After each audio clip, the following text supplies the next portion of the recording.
একা একা যাইতে হয় বালা না, একা একা যাওয়া যাবে না, আমরা সবাই মিলে যাব ইনশাআল্লাহ। পড়েন। এজন্য রাব্বুল আলামিন বলেন, ইয়া আইয়ুহাল্লাযীনা আমানু কু আনফুসাকুম ওয়া আহলিকুম নারা ওয়াকুদুহান নাসু ওয়াল হিজারা আলাইহা মালাইকাতুন গিলাযুন শিদাদুন লা ইয়াসুনাল্লাহা মা আমারাহুম ওয়া ইয়াফআলুনা মা ইউমারুন। সুবহানাল্লাহ পড়েন। আল্লাহ ডেকে বললেন, ও বিশ্বাসীরা শোনো শোনো, তোমরা নিজেদেরকে জাহান্নামের আগুন থেকে বাঁচাও, নিজেদের পরিবার বর্গকেও ওই জাহান্নামের আগুন থেকে বাঁচাও। যে জাহান্নামের রক্ষী ফেরেশতারা খুব নির্দয়, খুব নির্মম, এদের চেহারায় হাসি নাই। রব্বুল আলামিন তাদেরকে যা আদেশ করে তারা তাই পালন করে। ওই ফেরেশতারা আল্লাহর কোনো আদেশের অবাধ্য হয় না।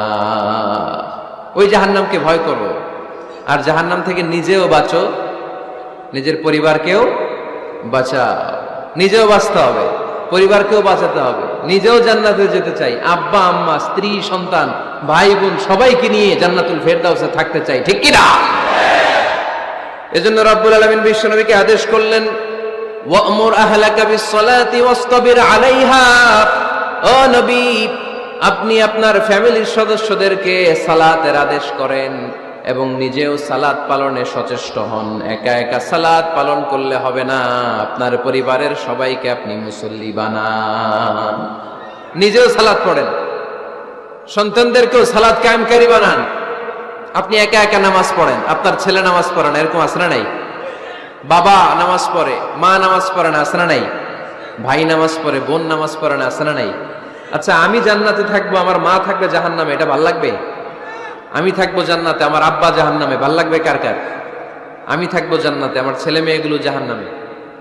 আমি জান্নাতের নাজ নিয়ামত ভোগ করবো, আমার স্ত্রী থাকবে জাহান্নামের আগুনে, এটা আমাদের ভালো লাগবে? এজন্য মুমিন পরিবারের সবাই আমরা জান্নাতে যেতে চাই। আমিও যাব, মা বাবাও যাবে, আমার স্ত্রী সন্তানরাও যাবে।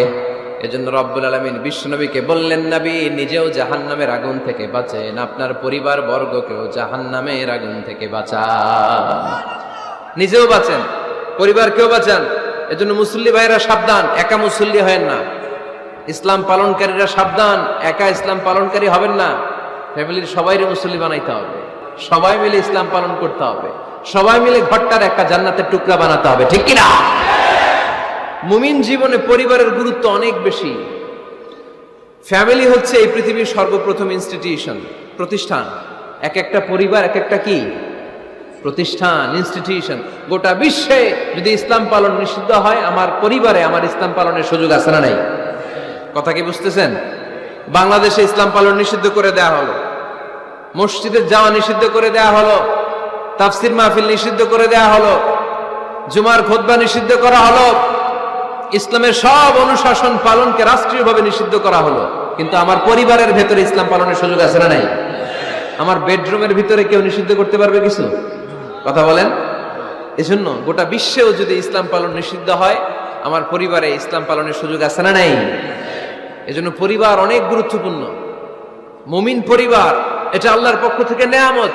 আর মুমিন পরিবারে ভালোবাসার ভিত্তি হচ্ছে ঈমান। মুমিন না হলে মুমিন পরিবারের সদস্য হওয়া যায় না। নূহ আলাইহিস সালাম আল্লাহরে বললেন, আল্লাহ এই মহাপ্লাবনে আপনি আমার ছেলেকে মারবেন না। ইন্নাহু মিন ইবনি, নিশ্চয়ই এই ছেলেটা সে আমার সন্তান, আমার ঔরসজাত। আল্লাহ বললেন, না নূহ, তুমি ভুল বলেছো, সে তোমার সন্তান নয়।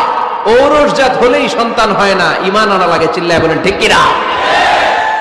নূহ আলাইহিস সালামের এই মহাপ্লাবন নূহ আলাইহিস সালামের সন্তান কানাআনকে রক্ষা করতে পারে নাই। এজন্য মুমিন পরিবারের ভালোবাসার ভিত্তি হচ্ছে ঈমান। আওয়াজ করে বলতে হবে, বিশ্বাসীদের পরিবারের ভালোবাসার ভিত্তি কি? আরো জোরে বলেন, ভিত্তি কি? ঈমান। এজন্য আমাদের পরিবারগুলো আমাদের জন্য রহমত, আমাদের পরিবারগুলো আমাদের জন্য আল্লাহ তাআলার পক্ষ থেকে মার্সি, ব্লেসিংস এন্ড বাউন্টিজ। এই পরিবারের বন্ধন যেন কখনো নষ্ট না হয়, আমরা যেন পারিবারিক সম্প্রীতি ভালোবাসা কখনো নষ্ট না করি। এখন ওয়েস্টের ধাক্কায়, পাশ্চাত্যের কালচারের ধাক্কায় আমাদের পরিবারগুলো নষ্ট হতে শুরু করেছে, ঠিক কিনা? আপনি খেয়াল করে দেখবেন, পাশ্চাত্যে এখন পরিবারগুলোর খুব মারাত্মক অবস্থা, ভঙ্গুর পারিবারিক ব্যবস্থা এদের। এদের পরিবার টেকে না, এরা তো বিয়েই করে না। এরা বিয়ের চেয়ে বেশি পছন্দ করে লিভ টুগেদার। আছে না নাই? বিয়ে করে না, লিভ টুগেদার পছন্দ করে, ফ্রি সেক্স, অবাধ যৌনাচার, হোমোসেক্সুয়ালিটি, সমকামিতা, ছেলেতে ছেলেতে বিয়ে, মেয়েতে মেয়েতে বিয়ে। বিয়ে যাক দু একটা হয়, এগুলো 6 মাস 1 বছরের বেশি টিকে না। ডিভোর্সের সংখ্যা বেশি, ভ্রূণপাত, সন্তান হত্যা করার সংখ্যা বেশি, সুইসাইডের সংখ্যাও বেশি, ঠিক কিনা?